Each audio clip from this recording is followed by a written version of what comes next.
Hi guys, Scott here. How are you doing? I just want to do a little video before this big video that's going to be added onto that.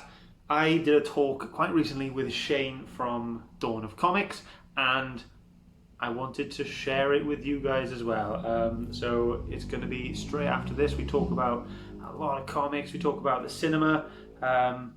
We talk about just our general interest to what got us into comics. Like, I'm quite new into it. He's been in the game for a long time, so it's a really good chat.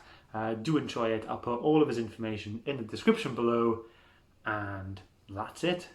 Enjoy it. Let me know what you think. Go and watch some of his stuff, and I'll see you soon. I've got some other good stuff coming up soon, so do keep tuned. But for now, that's it. So bye bye. Okay, so welcome to Dawn of Comics, and this is a very special episode. It's called Conversations with Geek People, and today I get to talk to Scott from Scott Shelf.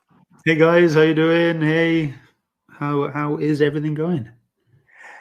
Scott is also a YouTuber. Scott does great reviews for his comics. He tends to grab a trade and review them one chapter at a time, which is great. So you're not stuck with an hour-long video. You get bite-sized pieces. I'm not even sure I could stick doing an hour-long video on that, to be fair. It's definitely easier doing them in bite-sized chunks.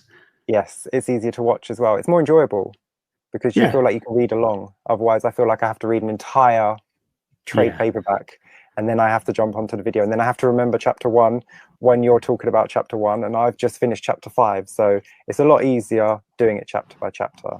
Definitely agree. Definitely.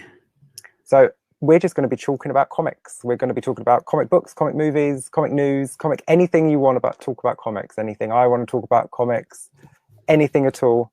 Nothing's off limits. If there's news, if there's a movie out, if there's a TV show that you want to talk about, we'll talk about that. I'm up for anything. I just need to talk comics. Gotta get that. You got that itch, have you? Yes, I've got that itch. Just gotta get it. So before we start, though, I do just want to just a few basic questions. I know I don't want an interview style. This is just conversation. Okay. But I do just want to know, like, what got you into comics to begin with? I think it was so I've got this very old friend of mine, and his father subscribes to Spider-Man. So kind of he got his love of comics from his dad, and then he kind of, talking to me about it, and I was like, oh, cool, that sounds pretty good. But it took me, this was in like childhood, but it took me a long time to actually go about buying my first one. And then it wasn't even a comic, it was a trade. And but before I even got to that point, it was the thing of, what do I buy first? Because at that point in life, I actually thought all there was superhero stuff.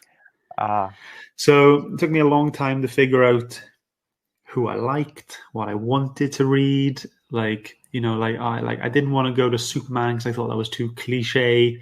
Batman seemed a bit too dark, and I was like, So eventually, I stuck with the Flash, and I think that stemmed from the TV show, the Arrowverse Flash. So you're really new to comics. Oh yeah, really new. Yeah, very new. Like my shelf isn't even full. Like my channel should be called Scott Half Shelf. So this was actually the first trade that I bought. Rebirth. Rebirth. It took me a long time to figure out when to jump in, because that's another issue with the superhero stuff, isn't it? Because the Flash starts in the 1920s it starts, and I got digital versions of all of them, and I actually read decades of comics until I got to the point where I got bored and realized it was a very monster of the week kind of thing. And then I started researching, like, when do story arcs actually start? And I think the first big one was like the death of Iris West, and then a few little key ones, like when Jay Garrick and Barry Allen meet up for the first time to kind of give you the kind of sense of the multiverse. And things like that. But yeah, so I just went through reading that kind of the arcs then. So I went from that into the Wally West stuff, and then that kind of set me up nicely to start reading that. Yes. But most of my collection is Flash, and it is trades. I've got no issues of Flash. Not a single one. Not a single one. But I do have my eyes on the Derek Chew variants. Yes. He does. Oh, they're stunning. But I really yeah. like them. He's got about 10 out or something, and I'd love them all. I would love them all. But They yeah, are that. awesome. So yeah, the Flash started me off. I haven't read Flash on his own. I read him in team books. Yeah. Justice League, Titans, and things like that. I own, I think, one Flash book, and it's Flash issue 700, only because it's a variant and it goes on my wall with the other variants in that line. Nice. But it's interesting enough. I enjoy the TV show. Yeah. But the comic book version is a lot different from the TV show, and I do prefer the comic book version from what I've seen from Justice League and Titans and stuff. Yeah. But you'll know more than me the differences between the TV show and the comic book version. Yeah. It's just, well, first of all, he's blonde. That's always like, why is he brunette in the TV show? But yeah, that's always the big thing. But then what I think what they don't get across well in the show is kind of like the Speed Force family tree, if you know what I mean. Like, there are so many different speedsters. Yeah, I know they got like Wally and they had Jessie Quick, and then Iris was a bit of a speedster for a while. But then you don't get, well, you probably haven't gotten that far in the TV show. There's probably hard to jump in, but then you've got like Bart as well, which is like, he's my favorite speedster. Yeah, Impulse cool. is my absolute favorite speedster because of Young Justice, the comic book from the late 90s, early 2000s. Yeah. So again, I know Flash from that when he has interactions with Barry. Yeah, just jumps in now and again. Yeah, so I haven't followed any of Barry's stories. I did try with Rebirth, and I tried with New 52, but he's just not I don't know, I can't have him as a solo character. I like him in teams, but on his own, he doesn't keep my interest. Right. I think because his power is just one power, and you kind of think he's so... I know he can use multiple things, but he's so quick, he's so fast. How does anyone stand a chance against him? And I think that's another reason I don't read Superman. He's just far too powerful, so who stands a chance against him? Overpowered. Yeah, I know what you mean. I mean, if Barry can travel the world in like 8 seconds, then someone standing in front of it, even if they've got a freeze gun, they still can't pull the trigger faster than he can react. You know? Yeah. I mean, he has a lot of very intelligent enemies. Yeah, I think next to Batman, he's got the greatest rogues gallery. Yeah, he's got the rogues, he's got Grodd. They are the big ones there. Obviously Reverse Flash. How could I forget? Jeez. he's the biggest enemy. He's the biggest enemy. But in terms of Flash stories, I've got to introduce you to Flashpoint. Is that the original Flashpoint or the new Flashpoint? The only Flashpoint? The only Flashpoint? No, Barry's got his own comic book version of Flashpoint that was from the mid to late 90s. I think it was only a 2 or 3 issue run. It's called Well, it's the new one then. Oh, so that's the big one. That's the good one. Yeah, so that's one of the books. Yes. That's like the main book. But then in there you've got all the other, how it affects all of the other heroes. So it's like from Green Lantern's point of view, Superman, yes, Reverse, the Flash. That's his own like I know he's got Flashpoint, but there's an extra bits in there. Yeah, because there's so many 3-issue miniseries that came off that. Batman, and then Wonder Woman. Yes, I've got that one. Yes, I have 2 of those. So you're smashing it. But it's like it's one of the things that I like to call a wonky reading order, because you can't just pick up that book and then read all that and go there and then go there. It's like an issue from there, an issue from Yeah. there, an issue from there, an issue from there, and there's like over 70 issues there. So you're And like constantly checking the editor's note to see, oh, this happened in. So then you go back and you have to grab that one. well, I didn't even do that. I just followed a reading order online. Oh, And because I didn't want to have all that, didn't want to have all that faff of going, oh, actually, I should have read that bit first. I think that can be the problem with some major crisis events, is that there's too many books. But I will say, in DC's defense, you can just read the 5 issues of Flashpoint. Oh, 100%, you can. And you can understand the story. Yeah. You don't need to read the rest. You can if you want, but you don't need to. But I find with Marvel comics, you have to read all the side books as well. Right. Because So they'll kind of say, like, oh, this continues in Spider-Woman number 17, and then this continues in Amazing Spider-Man 4. So you're constantly jumping from title to title when all you thought you were getting was a 4-part miniseries. But I think Empire is kind of like that at the moment.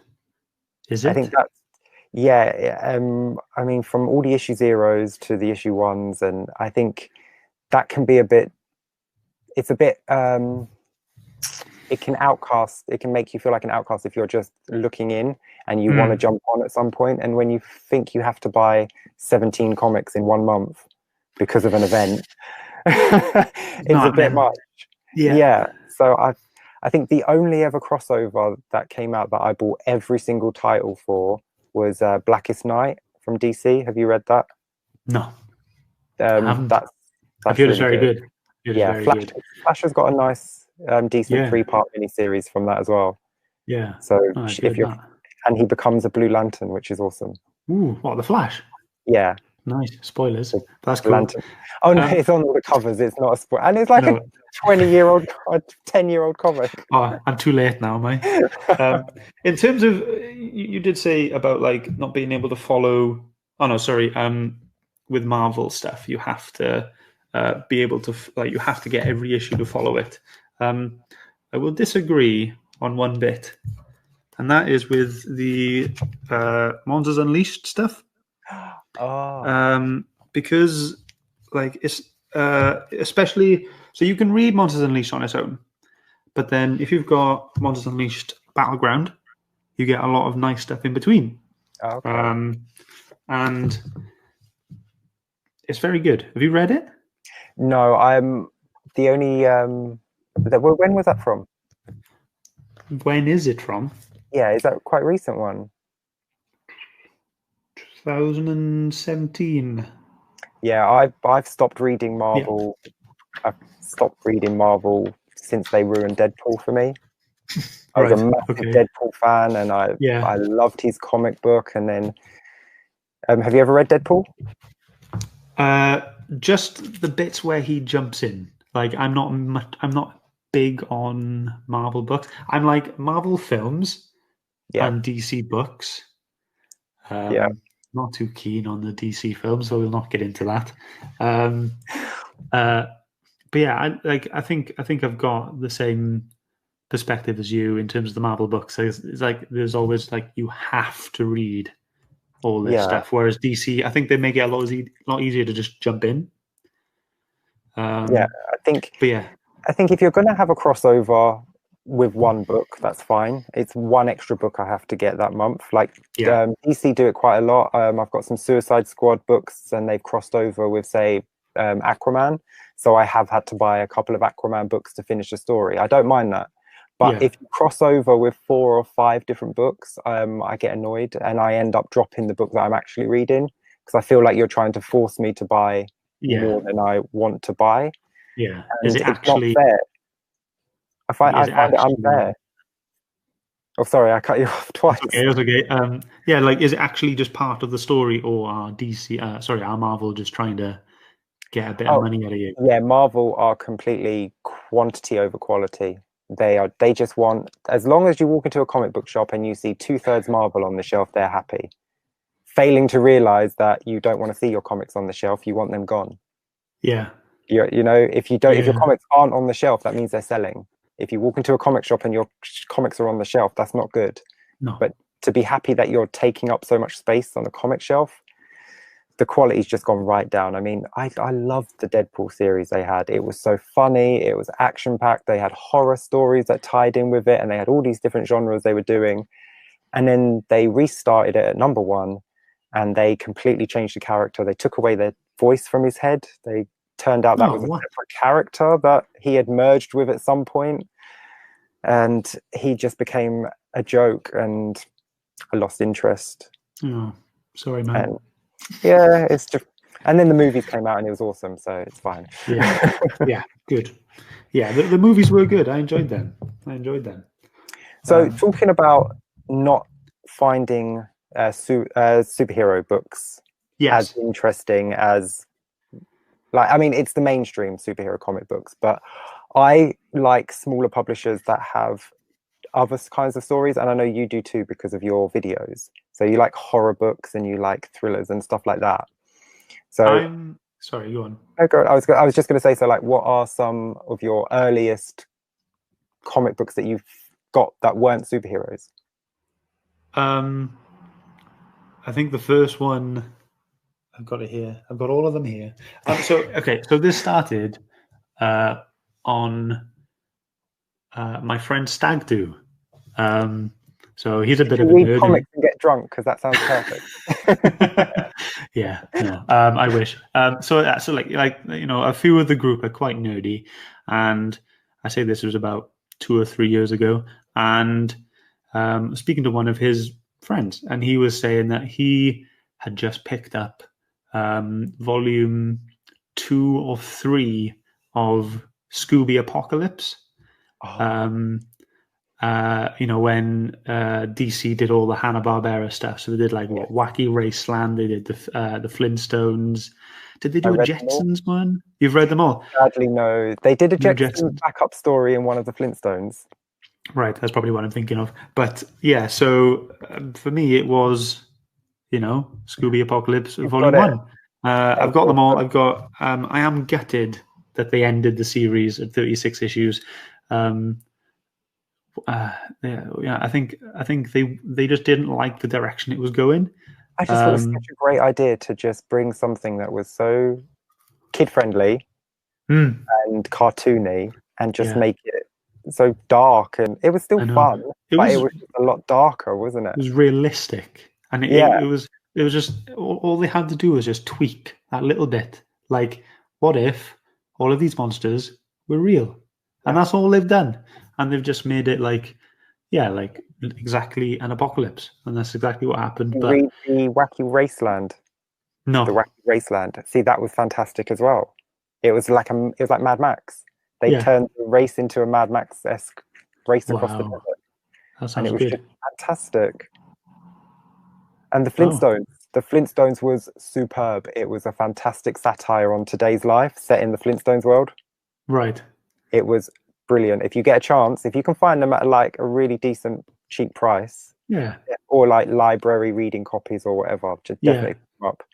Perfect. Because I think Wacky Racelands was 12 issues, and I don't think Flintstones was more than 12 actually. Really, that yeah, little? I was really gutted when they finished. So Scooby was quite successful then. Yeah, Scooby lasted the longest. Wow. And there are some great covers. Do you get cover art in those trades? Yeah, you do. So like, do you not get trades much? I don't get trades. No, I don't. So, you know, when I do my reviews, the only way that I know an issue has ended is because it ends with like a big, like one cover at the end, and then it'll kind of go into the next one. So that's the only way I know. You're lucky you're reading the new books. Some of the old books used to just have a blank page to let you know that was the dividing page. Yeah, like we're done. Yeah, but I think some other books. I think I read Something Is Killing the Children, and that clearly says, you know, like chapter 1, chapter 2, same as Once and Future, and stuff like that. So it is clear how a trade ends an issue. But yeah. So you don't collect individual issues. I'm a sucker for a variant cover. But I am now. Oh, you are? I've started. I've actually gained the confidence and probably the knowledge of wanting to start, and the money. That's definitely a big aspect. It's wanting to start collecting issues. So that's what I've been doing. I actually done a bunch of subscriptions on a website, and I've got a couple of things on my pull list coming pretty soon. What shop are you? Are they new comics or? Yeah, they're all new. From Subatomic. I thought I'd give them a go. Pretty good so far. So far, all I've got is Seven Secrets issue 1. Yes, I saw that on your latest video. Yeah, and upside down, and the secret cover. I was so happy with this. I don't know if you could tell when I was doing the last video, but mate, I was chuffed. I had no idea what was coming because they called it the secret spoiler variant. And so online there was no pictures of what this thing would look like. And then when it came in like its own little polythene bag. And so when it came, I thought that was the cover. Not very impressive. And I was still like, okay, that's pretty cool. It makes sense to the whole story. But then I took it out of the polythene bag, and then I was like, oh my god, there's an absolute gem of a cover under there. Is that the only cover, or are there like 5 or 6 that you can get? Oh, variants. Yeah, there's quite a few actually. In the bag, in there? Yeah. No, just that one, just the one. No, I mean because Power Rangers have done it where they've created 7 covers and they've hidden them inside bags, so you didn't know which one you were getting, blind bags. So you would buy the bag, and it was in a polythene bag, and it just had Power Rangers on it, and you would get one of the 7 covers in there. Oh no! Is that what they've done with that? No, that is what everyone will get. Oh, everyone gets the same cover. So that cover is what everyone will get. So it's weird that they would hide it then if it was the only one. I think it's the play on the series itself. Secret 7. Yeah. So seven secrets. Yeah. So there are going to be 7 of them. 1 for each issue. Okay. Not 1 for each issue. The second one is coming out with issue 3. Right. Okay. Yeah. I think they're doing it every other just to spread it out and get people actually reading them and getting into them a bit more. Cool I'm chuffed with that. Yeah. So some other ones I've got on my subscription list are We Only Find Them When They're Dead, Origins, which is out in November, and I've not heard of Origins. There's another Boom Studios one I'm getting. That's out in November as well. But there's a one-off that I've also subscribed to, and I'm really looking forward to getting it. And it's the Tales from the Dark Multiverse from the DC stuff, where they do the Flashpoint one. Oh, is that coming out? That's coming out in November, so I'm really looking forward to that. I've got the first one. Awesome. Yeah? Yeah. So they did The Death of Superman, Blackest Night, Crisis on Infinite Earths, The Judas Contract, and they did one more, and it's escaping me at the moment. But yeah, they've been some really good stories. Nice. Just a slight twist to the story, and it just ends completely differently. And it's terrible. It's like a big what if. Yeah. And it's like, what if that happened? But yeah, they've also got a Batman Hush version coming out as well at the same time. I'll be getting that as well then. Yeah. I'll have to get those. I'm sure you'll enjoy it. Getting into comics then, proper getting into individuals. I am. I'm getting there. But you're going to go through the same thing we go through, where you'll be reading it, and then it will stop, and you'll have to wait a month for the next part. I know. I think that's what's going to wreck me. I think I've enjoyed so much being able to have, a trade and having 4 to 6 issues, and just being like, I could do like I would never read them all in one hit, because I feel like they're about a tenner each, and I don't want to read £10 worth of books in one hit. So I would usually decide, right, this week I'm going to read this one, like 1 issue a night. Or in the videos things, 1 a week. That was also hard. And like one a month for an issue, Yeah. one a week is still hard. Yeah, knowing the next page is there as well, it's even harder. I All know. you have I to do is mean, turn that page and you can find out if they lived or died. And you just start. Yeah. I mean, you've watched my videos and it's like you see me flicking already, and I'm like, nope, stop, can't do that. it's because Just spoil it. yeah, but it's there. You want to. It'd be like turning a movie off after 15 minutes and going, "I'll watch the next 15 minutes Yeah. tomorrow," and just do You can't, 15 can you? minutes a night. You can't. No. Yeah. Or like binging on Netflix. Oh, Isn't it? don't get started. You watch the Netflix Marvel shows? Jesse. Oh, what's she Jessica Jones? called? Jessica Jones. Yeah, Daredevil, Luke Cage. So yeah, I watched Jessica Jones season 1, Daredevil season 1 and 2, and then I haven't watched anything else. Oh, Luke Cage is fantastic. Yeah. Luke Cage is my favorite, hands down. Okay. I stopped watching Iron Fist. That got really boring. Yeah, a lot of people said that. It's just very slow. I Right. do have to watch the latest series of Jessica Jones and Daredevil, but you can't watch them one a week. That you do have to binge them. You got to Like smash they've them. been written Yeah. as one story. So if you try to cut it down into the individual episodes, you forget where you've been. Like if I watch 4 episodes one weekend and I watch the next ones the weekend after, I forget the first 4. And there's Whereas, not exactly any like previously, is there? well, I mean, I don't think they do. I think No, it just yeah. on. Because it has And that binge mentality, doesn't it? So they're yeah, not going to waste the time and edit a little previously on this episode because they know you're nine. going to sit there for 8 hours and watch the whole series. Yeah, exactly. But with Luke Cage, it feels episodic. You can watch one episode one a week, and it's written really well, so you can dip in and out. Yeah. But everything else, you have to find the time to watch it in one go. And for some of them, it's not hard. Like Punisher, that's not a slog. But when you're watching Iron Fist, and it's so slow and boring, Really. yeah. So I've moved over to Umbrella Academy, which is awesome. That is on my list. You Not have yet got to to watch that. that. No spoilers. Um, I'll just say it's phenomenal. cool. I'll give it a watch. The Boys on Amazon Prime. Yes. I've seen season 1. I haven't started season 2 yet. No, I'm I looking think forward it's to about it. one a week, so I think I'm going to wait till they're all up and I'll just binge them Right. Yeah. Probably because sounds that's best, really. the show. 100%.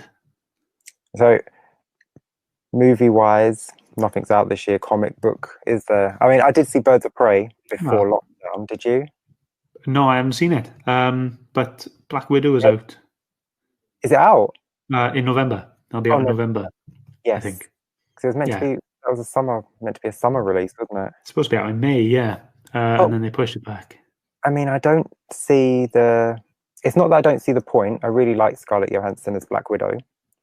It's not that I don't see the point of her or I don't see the point of her character. I don't see the point of the film because we know she's going to survive the film because she dies in I think there's no drama.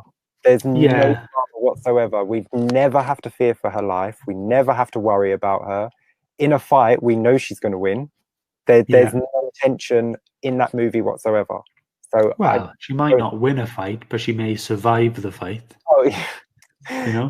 So I mean, But she's not going to die. No, but there's no tension at all when anyone puts a gun at her, or if she's falling off a building, or if she's paragliding through the sky in a wetsuit. We don't. There's nothing there to make us go, "Oh my God, is she going to be all right?" Because we know. Well, you've got to think about as well the fact that they've brought her family into it. You don't see them in any of the Marvel films. What happens to them? Are their lives at stake? Well, my theory is that her sister or her mother is Taskmaster. Oh, okay. That'll be a very big twist.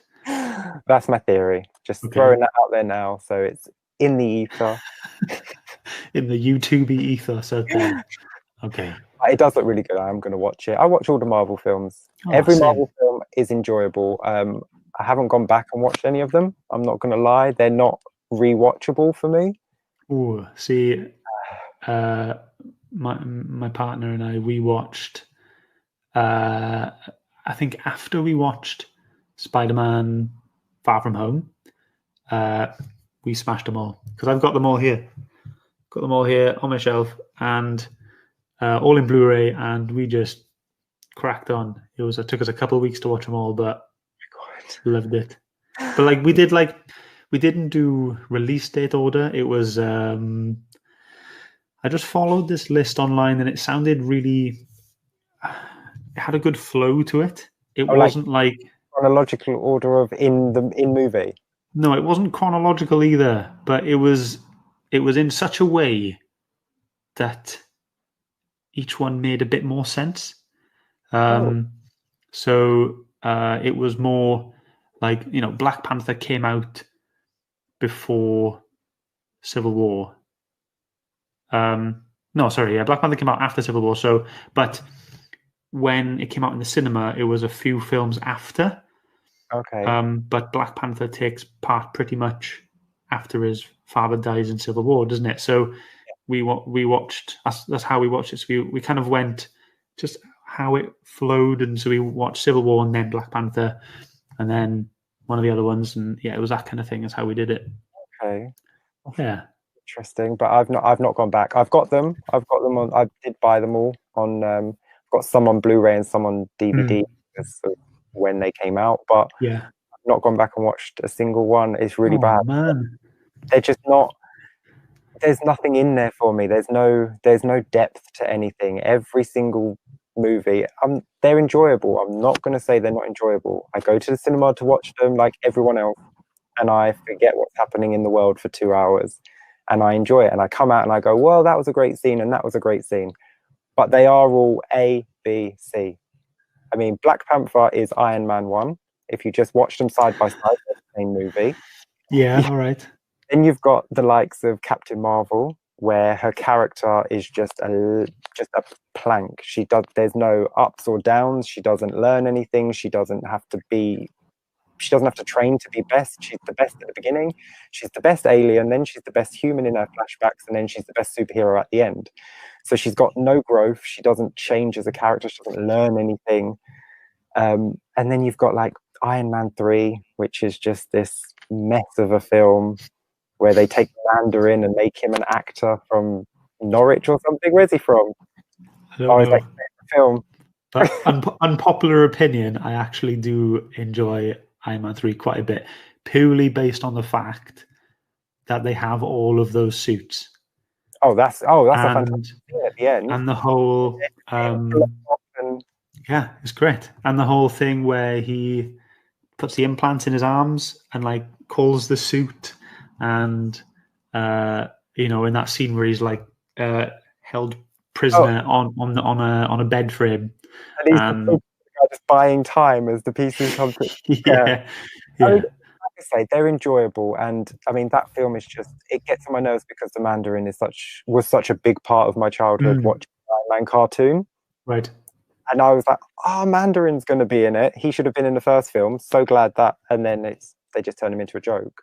But no, the Iron Man suits and all the action scenes, they're great. You can't fault them. The special effects are amazing. But I find with Marvel, like DC movies or not, they have a story that they want you to think about, and they want to tell you a story, and they don't care how long that story takes. So sometimes there's no action in a DC film for quite a while because they're telling us. But in a Marvel film, they think you're going to be distracted and you're going to leave. And so they'll give you 5 to 10 minutes of talking, and then bam, there has to be an explosion. There has to be a fight scene. There has to be something to distract you, and then a little bit more story, and then they have to distract you again. There's no part in a movie where you can just sit down and you can't think about what's happened. Like in was it Civil War when Rhodey gets his back broken when he falls from the sky? Yeah. You don't get a chance to react to that because there's another action scene and there's this and there's that. They don't let anything set. They don't. When Black Widow died in Endgame, they didn't give you a chance to mourn her death. They just moved straight on to the next action scene. I'm telling you now, I mourned. I mean, but they don't let you. They don't let. I know.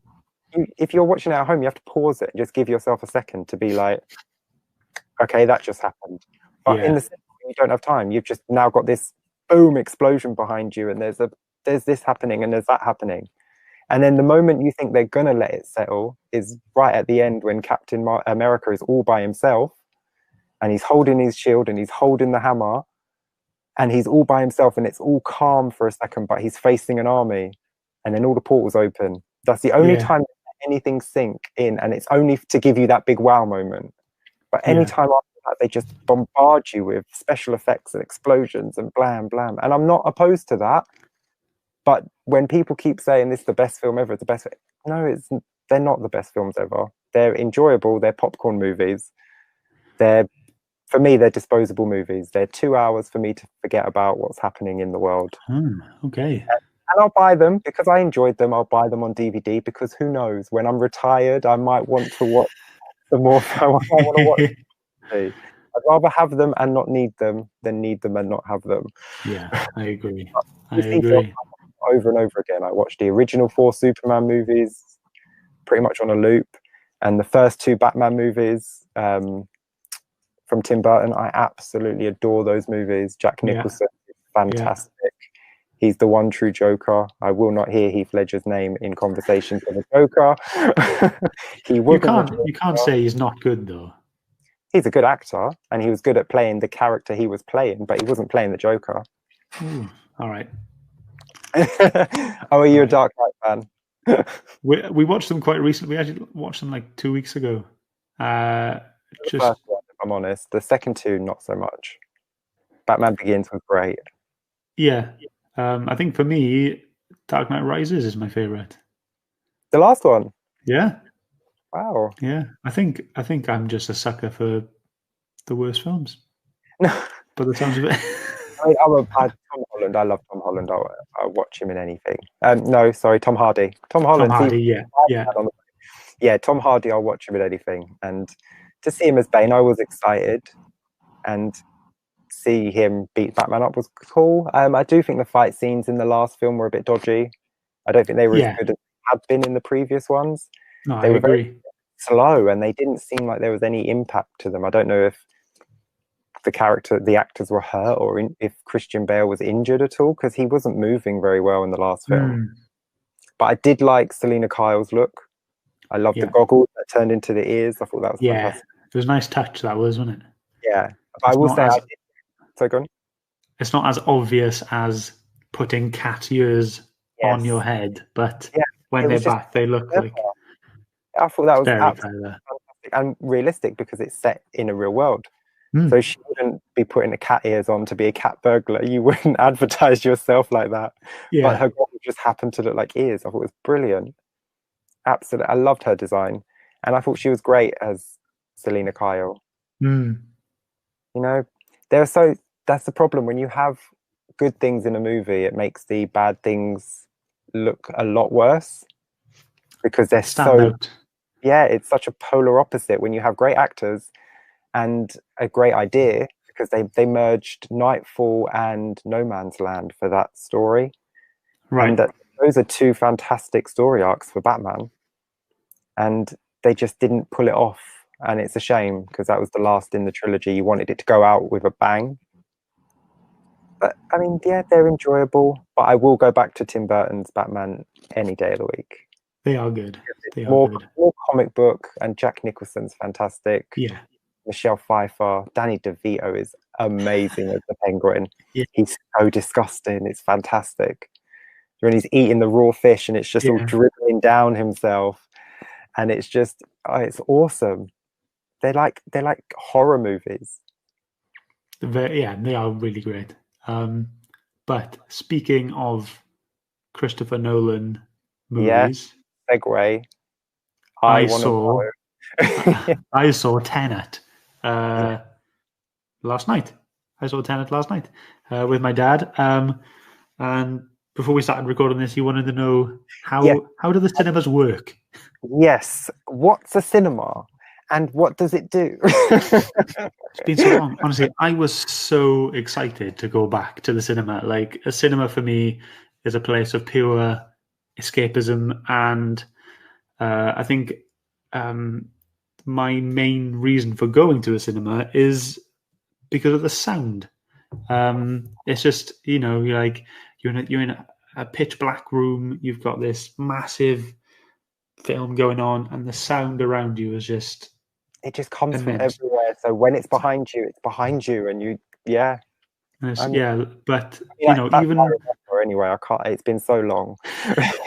like even watching the trailers, like before the film came on, I was just pumped.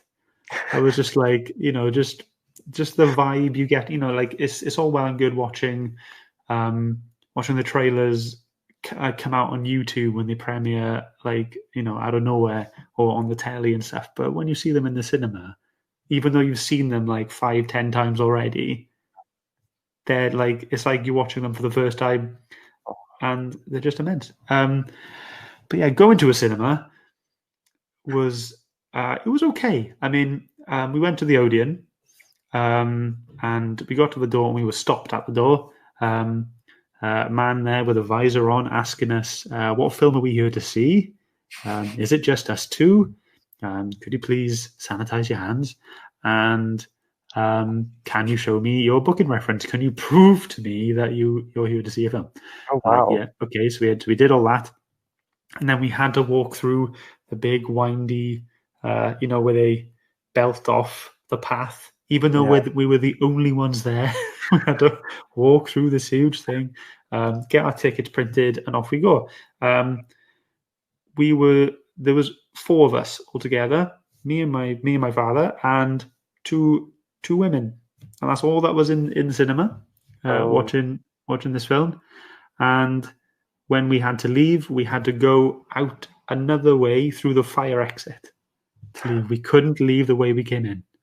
were you allowed food and drink, popcorn and drinks? Yeah, we could buy whatever we want. Oh, And like even though the toilets was away from the designated area, you could still go to the toilets, which I was a bit thinking about, but whatever, it's fine. Um, but yeah, apart from that, watching a film is the same as watching a film. so Uh, was there only four of you there? What time did you go? What time was it? Was it early? uh, 5 o'clock it was, so yeah, pretty early. Yeah, but still not ridiculously early. So do No, you think people are still afraid to go out and be inside in a contained I place don't like know. that? Like to be fair, it was a Monday. Oh, yeah. It was a Monday at 5 o'clock. You don't get many people going to the cinema then. That's how anyway. You don't get noisy people eating or talking while you're trying to watch a Yeah, movie. yeah, exactly. But yeah, Tenet as a film Yeah. is mind-blowingly amazing. Honestly, it was like we were watching the film, and it's a film where it's like you're understanding what's going on in the first half, and you're seeing these things that are going on, but then when in the second half of the film, maybe the last quarter of the film, you're really understanding what was going on at the start. Okay. Um, and it just bends your head. It just bends your head. You So just from the trailers, it looks like it's heavily involved with time travel and time rewinding. Things look like they're going yeah, backwards in the trailer. yeah. Like So bullets it's go back into a gun and a car flips back and a building yeah. looks back and So they focus it all around entropy. So entropy is just the act of everything moving forward through time, and someone in the future figured out how to reverse entropy, and everything that is reversed is coming from the future oh, and stuff like that. And I won't say too much more because you need to see it. I'm Uh, seeing it. but so it's heavily based on palindromes. You know what a palindrome is? I do.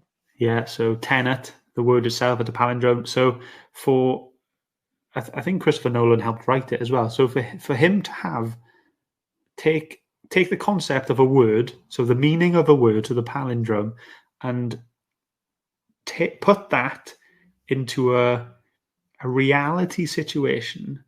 So if you think of the meaning of a palindrome, yeah, it is the same forward as it Backwards, is yeah. backwards.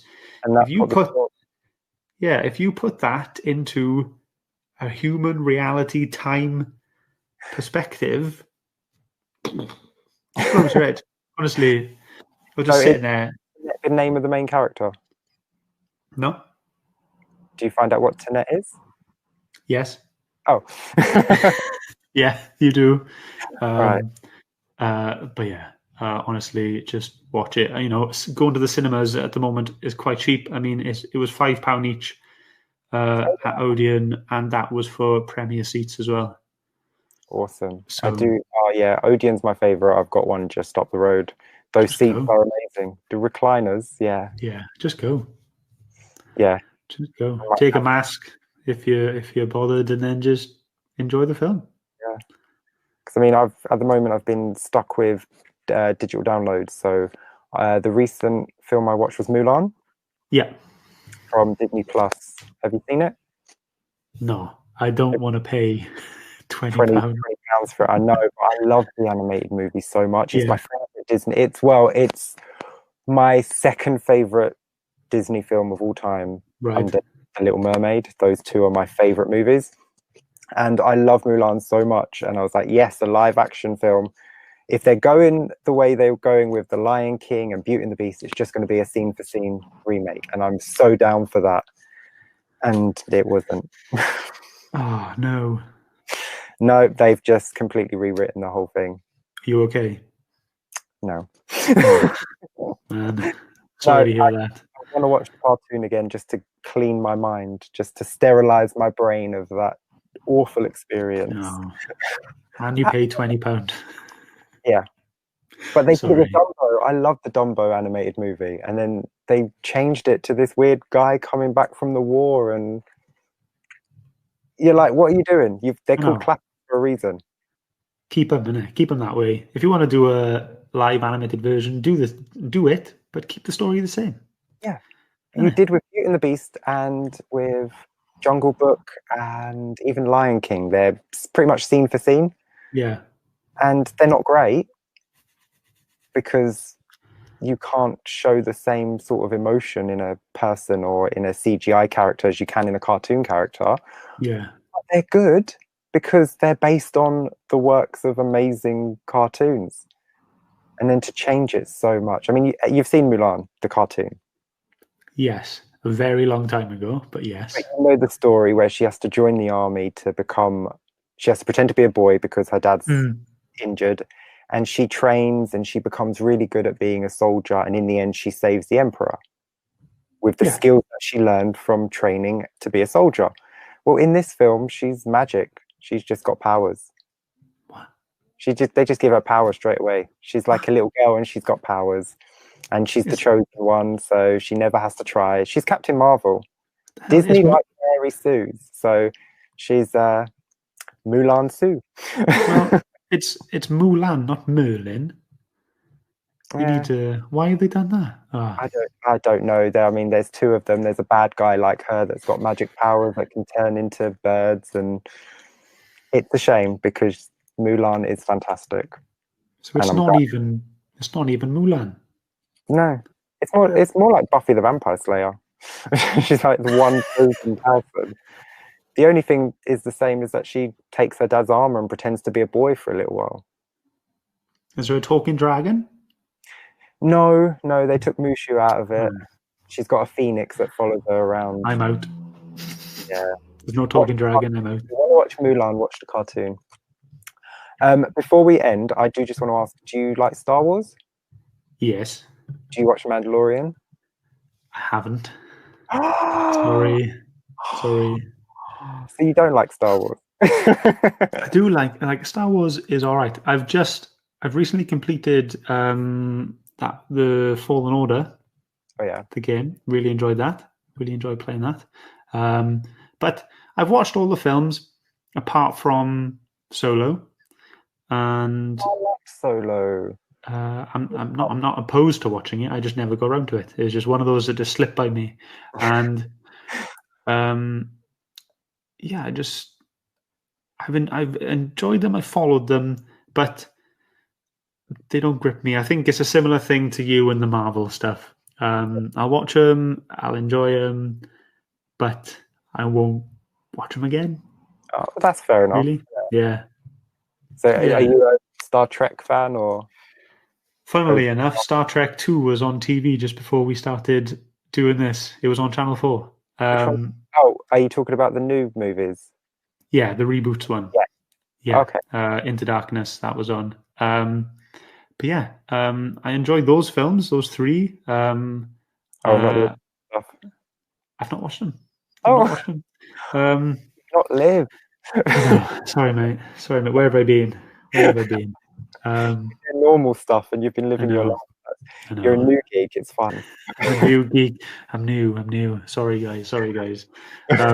Speaking of geeking out, I would like to mention my recent comic like hunt, my kind of things that I am hunting for, and I have good news with it.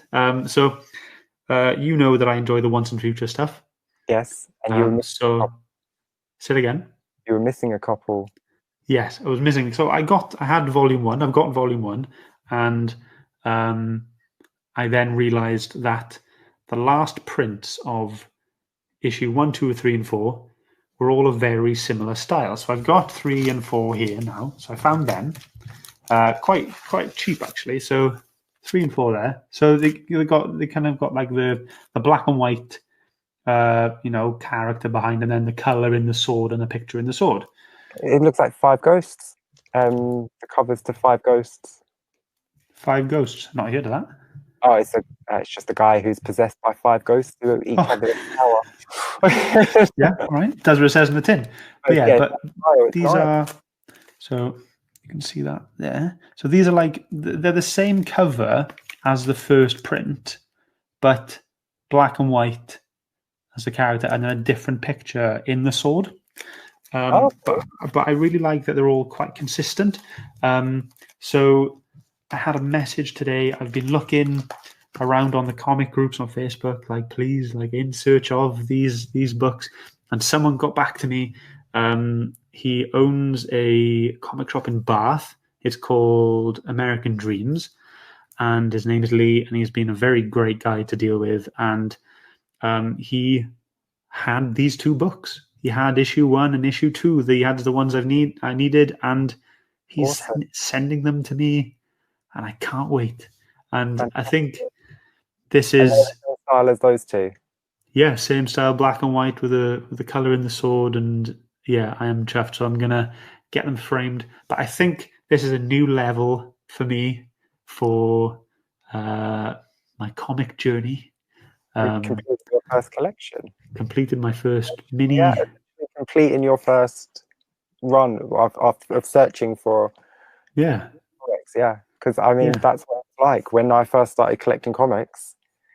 I didn't have eBay. I didn't have the internet. I'm old, so I had to go around. I used to go out on a Saturday, and I used to just go around London and visit 5 to 6 different comic shops to just try and find comics that I needed, because that's what you had to do. See, that bewilders me. That does. It's like the thought of looking through all those boxes, that's wonderful, just flicking through. I'm not sure I could do it. It's like those people that sit there and meditate and just hum. That's what it's like. The sound but instead of humming, you're going, where is it? Where's the book I need? Yeah, that's what you're like. Wow. Yeah, you're like. Do you watch Big Bang Theory? Yeah, when they go through the comics and they're like, got. That's what it's like. It's just so soothing and so relaxing. And I got to go to a comic shop a month ago. They reopened after everything, and I got to go there, and I just spent like an hour and a half just going through boxes, and it was wonderful. Did you buy anything? I did. I bought quite a few comics. Nice. Just grabbed them out, and I was just like, yeah, I love them. Any Harleys? I did get a Harley variant, I think. Or one Harley you don't have? Sorry? One that you don't have? No, I do have it. It was a double. I picked it up because she was in it. Because you could. Yeah, I can't help myself. I'll buy 5 or 6 of the same comic if I like the cover, or if Harley's on it, or stuff like that. I'm terrible. I've got proper OCD, and it's terrifying. So I see a few people do this. Like, why do people buy multiple of the same cover? Well, it depends what the comic is, because sometimes if you think it might be worth something, some people tend to buy a reading copy, Yeah. or they'll buy one to sell on. Yeah. I mean, I that's what buy, I've done here.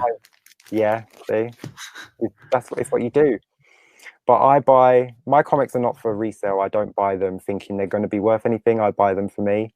And once I fall in love with a comic, I'll buy that comic multiple times because there's something broken in my head. I've spent £80 on a comic that I wanted. That was Wow. really good. It was really good. It's limited to like 800 copies. It was Oh, a okay. one per store exclusive from 2003.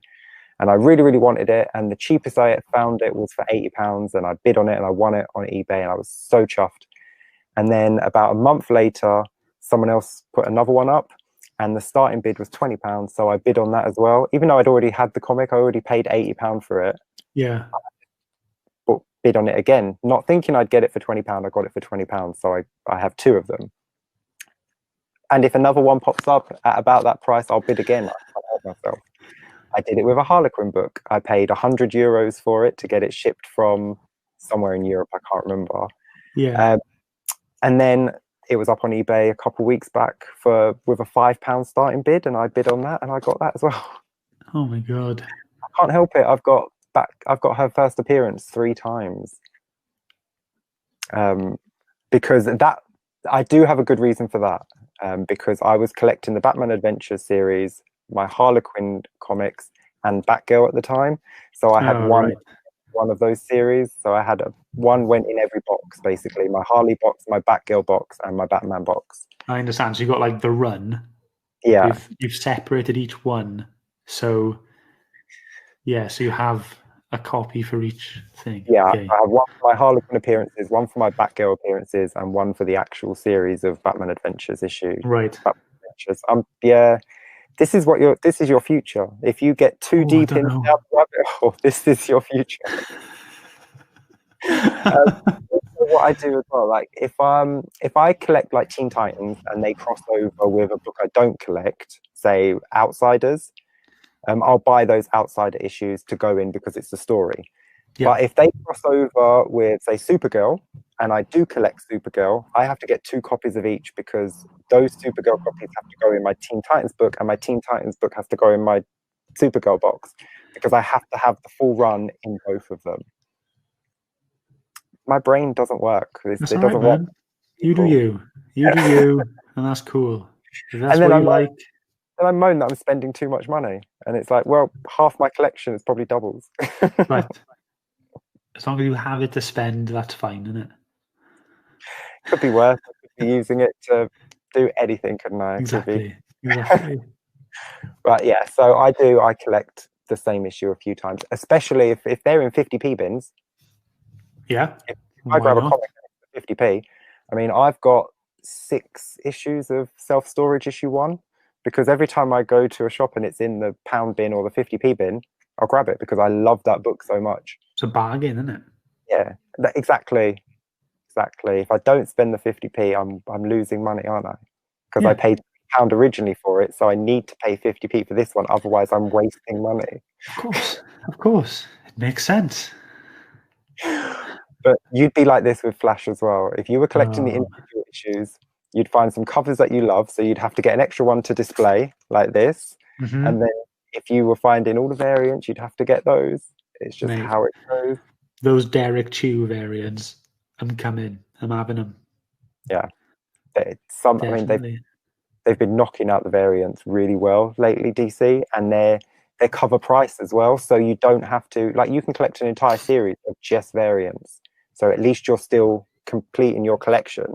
Yeah. But you're getting the variant, because for New 52, they had a 1 in 25 variant that was coming out with their books. So the price was always going up. So to have all the variants at cover price is fantastic, especially for me. Well, I mean, maybe we'll have another chat like this in like a year's time, and we'll see how I've changed. And you're called Scott's shelves, because you're just like 10 of them just full of books. Yeah, Scott's bookcase. Yeah. Yes. Look, thank you for coming and talking to me and letting me talk about comics with an actual human being. Wow. Well, you're welcome. Appreciate it, Thanks for having me, mate. because this is what I need. I need to interact with human beings. Otherwise, I'll end up just spending more time buying comics I've already got. See, I've just saved.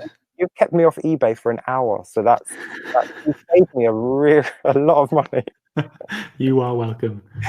You're welcome. Thanks so much for asking me. It's been great. Yeah, it's been great just chatting. And well, you taught me some more stuff now. Like you said, I am a new geek, so it's great to just learn. You're excused for not reading certain things and not knowing about certain things. You're excused. But yes, definitely check out Blackest Night Flash. Yes, I will have a look at that. That's awesome. Nice. Thanks so much. There's a really nice action figure of him as well. Oh, cool. Yeah. Do you have any collectibles? I didn't ask. I meant to ask if you've bought any comic-related collectibles or. Yes, I've got a few Funkos. Oh yeah. There are a few Funkos. They're over there. I'll get them. I won't get them. So I've got the Arrowverse Flash, the DC Films Flash.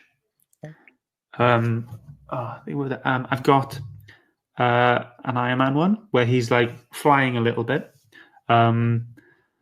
Deadpool and